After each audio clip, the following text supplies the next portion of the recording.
Renata Osei walked into Celestine Bridal on a Saturday morning and was ignored by every single sales associate in the building, all 7 of them. She stood in the center of that cream-carpeted floor for 11 minutes, holding a printed appointment confirmation, watching women half her preparation, and a quarter of her budget get escorted to fitting rooms with champagne flutes and soft apologies for the wait. 11 minutes. Then she left.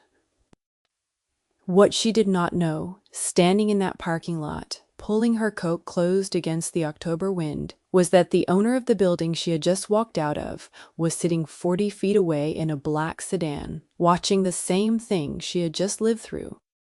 And he had a different kind of patience than she did. "You are not the problem," he said to her, through the half-open window, his voice careful and flat. 8 words. She looked at him. He looked at the building. That was where it started. By the way, wherever in the world you're watching from right now, let me know in the comments. I love seeing how far these stories reach. Okay, where were we? Renata was 34 years old, a structural engineer with a firm that built pedestrian bridges and transit overpasses, a woman who understood load-bearing tolerances the way other people understood weather. She had been engaged for 6 weeks to a man named Damien, who was patient and funny and allergic to conflict. And she had wanted exactly one thing from this Saturday morning, which was to try on 3 dresses in a reputable boutique and feel, briefly, like someone the world was arranging itself around rather than against. She had booked the appointment 22 days in advance. She had confirmed it twice by email and once by phone. She had arrived 4 minutes early. None of it had mattered. The man in the sedan was named Park Jong-seo, and the correct thing to say about him was that he was a businessman, which was true, and that the businesses he ran were varied, which was also true, and that some of those businesses were on the correct side of the law, and some were adjacent, and some were not, which was true, and which he would tell you himself if he trusted you, and which was ultimately less interesting than the central fact of who he was, which was this. Park Jong-seo was a man who paid attention. He paid attention the way a load-bearing wall pays attention to what is stacked on top of it, constantly, without announcement, without asking to be credited. He was 51 years old, compact and still, with gray threading his hair above both temples, and a way of listening to a room that made the room feel assessed. He owned the building that housed Celestine Bridal. He owned the building next to it. He owned a stake in 4 other commercial properties on that same block, and he had been sitting in the sedan, not because he was surveilling anything in particular, but because he had come to inspect a water damage report from the building's lower level and had arrived early and was reading a document on his phone and had happened to look up. He had watched the 11 minutes. He had counted them. The aphorism he returned to, the one that had governed his decisions since his mid-30s, was something his grandmother had said to him in a kitchen in a city he no longer lived in. She had said, "The wall that holds the weight does not need the room to know its name." He had written it in the margin of a ledger once. He had never put it anywhere decorative. It lived in him the way a structural calculation lives in a bridge, quietly, invisibly, doing everything. Renata looked at him through the sedan window for a moment that was longer than a moment and shorter than a conversation, and she said, "Are you telling me what I am or what they are?" He said, "Both." She walked to her car. He watched her go. He noted the make and model and the partial plate number, not because he intended anything with the information, but because attention was his default state, and he could not turn it off any more than a compass can stop pointing north. Then he got out of the sedan, buttoned his coat, and walked into Celestine Bridal. What happened inside Celestine Bridal in the next 90 minutes was not a scene. It was a transaction.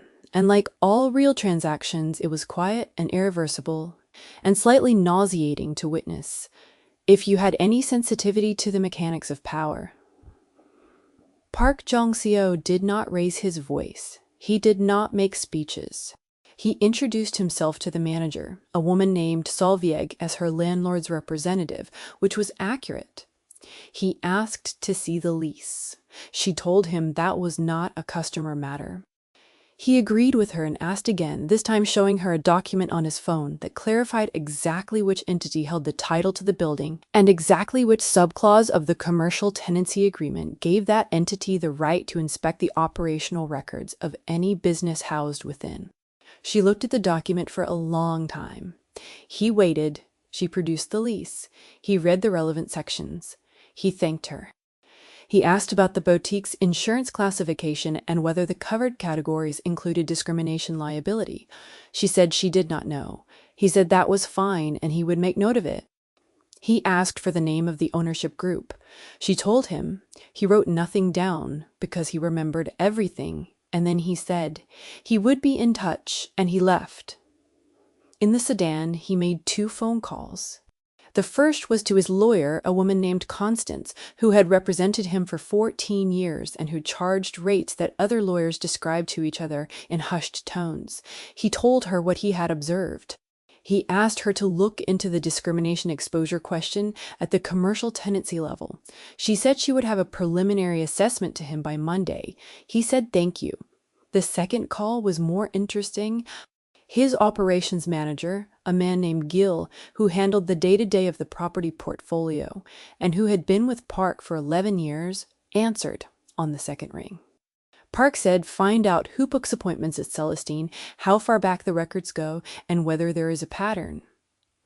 Gil said nothing for a moment, then said, "You want a full picture?" Park said, "Yes." He drove away. The October light was flat and low. The sky, the particular pale silver of a city, deciding between seasons. He did not think about Renata again that afternoon. This was not coldness. It was method. He gathered information before he drew conclusions, and he had not gathered enough information yet. The pattern, when Gil surfaced it 4 days later, was not subtle. Renata was not the first. She was, by Gil's count, the 43rd documented case in 18 months of a Black woman with a confirmed appointment at Celestine Bridal being either ignored, redirected to lesser service tiers, or outright turned away with manufactured explanations about unavailability. 43. The documentation was thin, most of it social media posts and forum complaints, but it was consistent, and consistency, in Park's view, was its own form of evidence. The boutique had not hidden what it was doing. It had simply counted on no one caring enough to count. Park read Gil's report in the same way he read structural assessments, looking for where the weight was concentrated and where the support was absent. He thought about his grandmother's wall. He called Constance back. The legal question was specific. Celestine Bridal was a private business operating inside a commercial property whose lease Park's holding company controlled. The lease contained a standard use clause and an anti-discrimination rider that had been added in a 2019 renegotiation, largely as boilerplate and largely ignored by both parties since. Constance had found 3 federal and 11 state statutory instruments that, when layered, gave the property owner standing to trigger a lease audit, and in the event of documented violations to accelerate the termination clause. It was not a slam, it was a lever.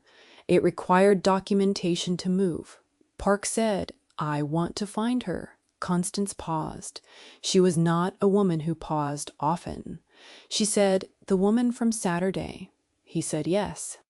She said, "That is not a legal strategy." He said, "It is a different kind of strategy." She said she would pretend she had not heard that and reminded him that any contact with a potential complainant needed to be handled without any suggestion of orchestration or pressure. He said he understood. He said he would handle it himself.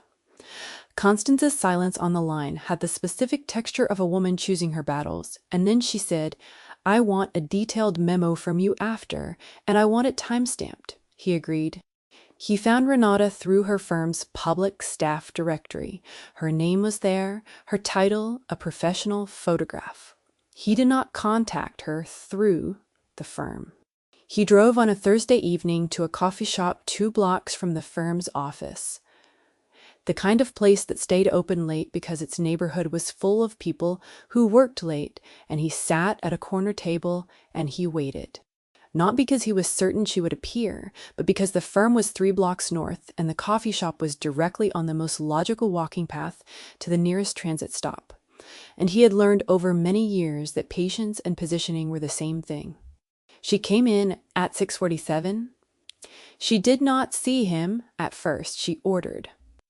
She sat at a small table by the window, opened a folder, and began reviewing what looked like a set of technical drawings, her finger tracing lines on the page with the focused care of someone who trusted her own reading of a diagram absolutely. He watched her work for a few minutes. She was precise. She turned pages at intervals of almost exactly 90 seconds. He crossed the room. She looked up. Recognition moved across her face, not warm, not hostile, just calibrating. He said, "I would like to speak with you about what happened at Celestine, if you are willing." She said, "Sit down." He sat. He told her what he had found. He was specific: 43 cases, 18 months, one consistent pattern. He told her about the lease, about the anti-discrimination rider, about Constance and the legal leverage. He did not dress it up. He laid it out the way a structural report lays out a finding, cleanly, with the numbers visible. She listened without interrupting. When he finished, she looked at the table for a moment. She said, "What do you want from me?" He said, "A statement. Documented, time-stamped, voluntarily given, reviewed by your own attorney. Before you submit anything, you describe what happened. I use that as part of a formal audit trigger. You don't have to become the face of anything you don't choose to be the face of." She looked at him with the particular assessment of a person who builds things and knows exactly which questions to ask about a foundation. She said, "Why?" He said, "Because I watched 11 minutes of something I should not have watched, and I counted them, and I cannot stop counting them." She was quiet for a long time. Long enough that the coffee shop noise moved around them, other people's conversations, a spoon against a ceramic cup, the hiss of a milk steamer somewhere behind the counter. Long enough that the silence between them became its own kind of conversation. She said, "I'll call my attorney tonight." He gave her Constance's direct number. Not as the attorney she should use, he said, but as a resource who could advise her on the process if she needed it. She noted the number without writing it down. She looked at her drawings again briefly, then back at him. She said, "You counted 11 minutes?" He said, "Yes." She said, "I counted them too." He left before she did. Weeks later, what Park had not expected was how much larger the thing would become. He had expected a lease audit, a formal violation notice, possibly a negotiated exit from the tenancy. He had not expected that the ownership group behind Celestine Bridal would, upon receiving the first formal notice from Constance's firm, immediately issue a press release, preemptively framing the situation as a misunderstanding rooted in staffing shortages, a press release that mentioned no names but was transparently shaped around the assumption that the complainant was an individual with limited means and no institutional backing, who could be embarrassed into quiet withdrawal. The press release was a mistake. It was the kind of mistake that people make when they have confused performing confidence with having it. Park read it on a Tuesday morning over coffee. He read it twice. Then he called Gil and asked him to confirm the ownership group's principal investor structure. Gil confirmed it within 2 hours. The ownership group had 3 principal investors. One of them was a commercial real estate fund that also held, through a subsidiary, a stake in a logistics company that Park had been in quiet acquisition discussions with for the better part of 7 months. Park looked at that connection for a long time. He did not reach out to the logistics company directly. He was not reckless. He called a man named Warren, who was a 43-year veteran of commercial real estate brokerage in the city, a man with memberships in 2 professional associations that governed industry ethics, a man whom everyone respected regardless of whether they liked him. And he described the ownership structure to Warren in general terms and asked Warren's professional assessment of whether a disclosed financial connection between a property owner and a fund with an active discrimination violation proceeding against one of its portfolio companies constituted a conflict worth surfacing in the acquisition discussions. Warren said in his careful, caring voice that he thought it constituted exactly that. Park thanked him and let the conversation reach whatever ears it would naturally reach. The logistics company's lead representative called Park's office the following morning. This was not pressure. This was architecture. Park Jong-seo understood that the built world was not made of individual dramatic gestures. It was made of load transfers. Weight that could not be held in one place could be redirected, distributed, carried differently. He was not punishing anyone. He was redistributing load. The three investors in Celestine's ownership group were not individually ruthless people. They were careless people, which was a different problem and in some ways a harder one to address, because careless people did not feel the weight of what they had allowed until the structure around them began to shift. When the logistics company paused, the acquisition conversations pending disclosure review, one of the three investors noticed. When Warren made a professional inquiry through the association's standard channels about the ethical dimensions of the conflict, another investor noticed. When Constance filed the formal audit trigger with the documentation she had assembled, which included Gill's 43 case analysis presented as a statistical exhibit rather than anecdote, all three investors noticed simultaneously. The boutique's lease was not renewed. There was no dramatic confrontation. There was no public spectacle. There was a process, and the process concluded, and Celestine Bridal ceased to operate in that building on the last day of its lease term, which was 94 days after Renata had stood on that cream carpet holding her confirmation printout. Park had the building professionally cleaned and re-tenanted within 6 weeks. The new tenant was a multi-brand bridal studio whose ownership had published an accessibility and inclusion policy as a condition of their own financing. He had not required that of them. They had brought it to the table themselves. He had noticed that, when they did, he told Renata the evening he signed the new tenancy agreement over coffee in the same shop where they had first spoken. He told her simply, factually, the way he told her most things. She said, "Did you do all of that because of me?" He said, "I did it because of 43 people, and you are one of them." She nodded slowly. She looked at her coffee cup. She said, "The other 42 don't know." He said, "Some of them do." Constance made the statistical exhibit part of the public record. Anyone who is part of that pattern and looks will find it. She said, "Will they know your name?"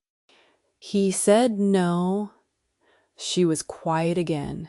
Then she said, "The wall that holds the weight." He looked at her sharply. She said, "My grandmother used to say something like that." Not exactly. Something about the roof beam. About how the beam is only interesting when it fails. He said nothing for a moment. Then he said, "They are similar sentences." She said, "They are the same truth." The light through the coffee shop window was the particular amber of a late autumn evening. The kind of light that turns everything it touches slightly more golden than it deserves to be, and neither of them made anything of it. They finished their coffee, they talked briefly about the new tenancy and whether the multi-brand studio was positioned well enough to survive its first year, a professional conversation, practical and grounded. She told him that the load-bearing elements of a new structure mattered more in the first year than at any other point, because the settling happened then, the small adjustments that determined whether the whole thing would stand. He said he believed that applied to most things. She said she believed so too. She found her dress in the end at a smaller boutique 20 minutes from her apartment, a place run by two sisters who had been in business for 9 years and who brought out champagne unrequested and stayed 2 hours past their closing time because Renata could not decide between two silhouettes and they said there was no hurry. She told Damien about it that night, lying on the couch, her head against his shoulder. She told him she had felt briefly, like someone the world was arranging itself around. He said, "You always deserved that." She said, "I know." It just took a while for the room to agree. Park Jong-seo learned about the dress from a brief message she sent him 3 weeks before the wedding. Not an invitation, just a line that said she had found it and it was right and she wanted him to know. He read the message in the sedan, parked outside another building he was about to inspect, the city moving quietly around him in the November morning, the first frost just beginning to silver the pavement. He read the message twice. Then he put his phone in his pocket and went to look at the building. The wall that holds the weight does not need the room to know its name. He had lived by that for nearly 2 decades. He had never once questioned it. He was beginning only now to wonder whether that was wisdom or whether it was a habit. He had dressed up as wisdom because the alternative, letting the room see the wall, required a kind of vulnerability that a man in his position and in his particular life had learned very early and very thoroughly to treat as a structural liability. He stood in the cold outside the building and understood that the question was not a comfortable one. He understood that he had no immediate answer. He understood that the absence of an immediate answer was itself information, and he held it the way he held all information, without forcing it to resolve before it was ready.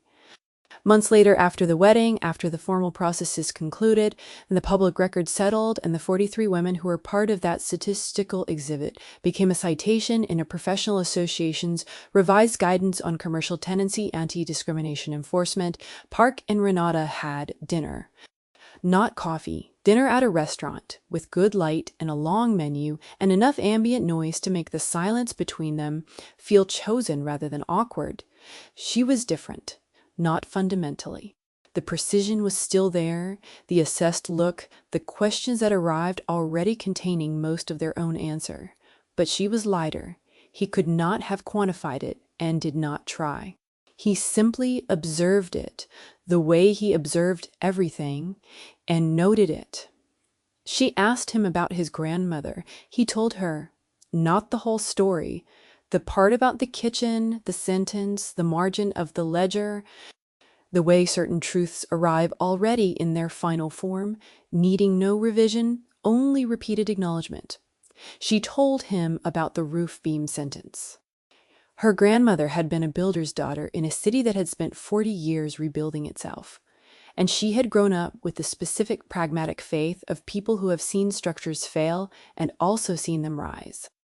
She said her grandmother had told her, "The beam that no one praises is the one doing the real work. The beam that everyone sees is the decoration." He said, "They are the same sentence." She said, "In 2 different languages." He said, "In 2 different languages."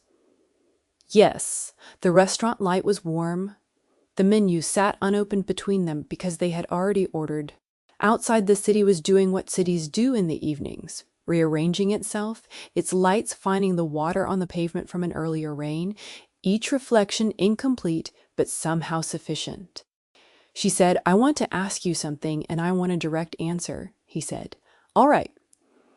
She said, "Why did you stay in the sedan that morning? You arrived for a water damage inspection. You could have gone in immediately. You sat in the car for however long it was. Why?" He considered this. He had not considered it consciously before, not because he was avoidant, but because there were things he had done for so long that the reasons had sedimented, buried under the weight of repetition. He said, "I was reading." She said, "You looked up." He said, "I always look up."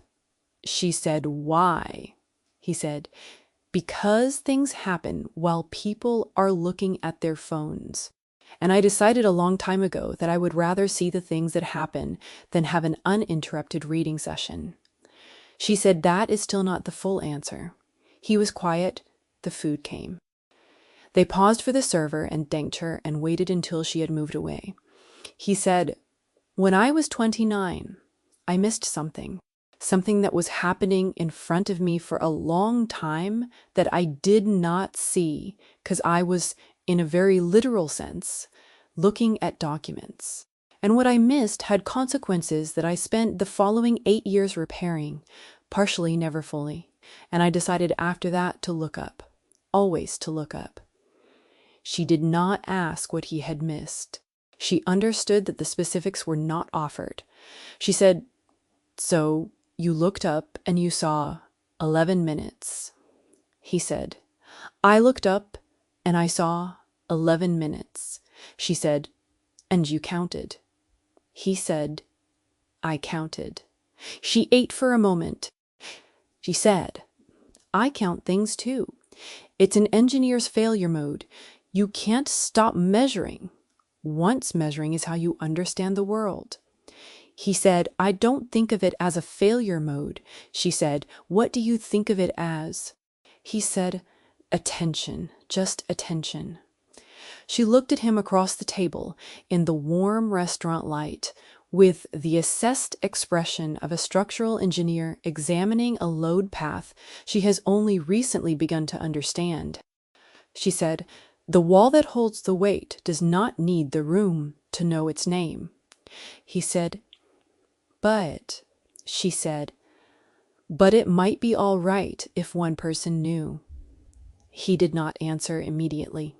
This was not evasion. He had spent 51 years building a self that operated best in the condition of not being named, not being credited, not being seen in the particular way she was describing. He had built excellent things in that condition. He had also, he was beginning to understand, arranged that condition so carefully and so completely that it had become indistinguishable from isolation, and he had called it discipline. He said, "One person." She said, "Maybe one is enough." He said, "I think it might be." The dinner went on. They talked about her new project, a pedestrian bridge commission in a city 6 hours south, a design that required a specific solution to a lateral wind problem that she had been working through for 3 weeks. He listened with full attention, asking questions that clarified rather than redirected, and she noticed the quality of the listening and said nothing about it because saying something about it felt like putting it at risk. Later, on the pavement outside the restaurant, in the November dark, she said, "Thank you for all of it, for counting, for the lever, for Warren and Constance and Gil and the logistics acquisition pause and all the invisible architecture of it." He said, "You were not supposed to see all of that." She said, "I'm an engineer. I always look at the structure." He said, "I know." "I noticed," she said. "I noticed that you noticed." He almost smiled. It was visible in the stillness around his eyes, the particular kind of almost smile of a person for whom smiling has historically been a managed act and who is now beginning to wonder whether management was ever the right word for it. She said, "Get home safe." He said, "You as well." She walked to her car. He stood on the pavement in the cold for a moment, not watching her go, just standing in the night air of the city, the frost beginning again at the edge of things, the lights on the wet pavement doing their particular alchemy of incompleteness. The wall that holds the weight does not need the room to know its name. He had believed that completely for the better part of 2 decades. He still believed it. But he was beginning to understand that belief and completeness were not the same thing. That a sentence could be true and still be missing something. That the room, knowing the name of the wall, was not a structural risk. It was a different kind of weight, the kind that held things up from the inside rather than from underneath. He got in the sedan. He sat for a moment in the quiet. He thought about counting, about looking up, about a woman who traced technical drawings with the focused patience of someone who trusted her own reading of a diagram. Absolutely, he thought one person. He thought maybe one is enough. Then he drove home through the city that was always in some corner of itself, rebuilding.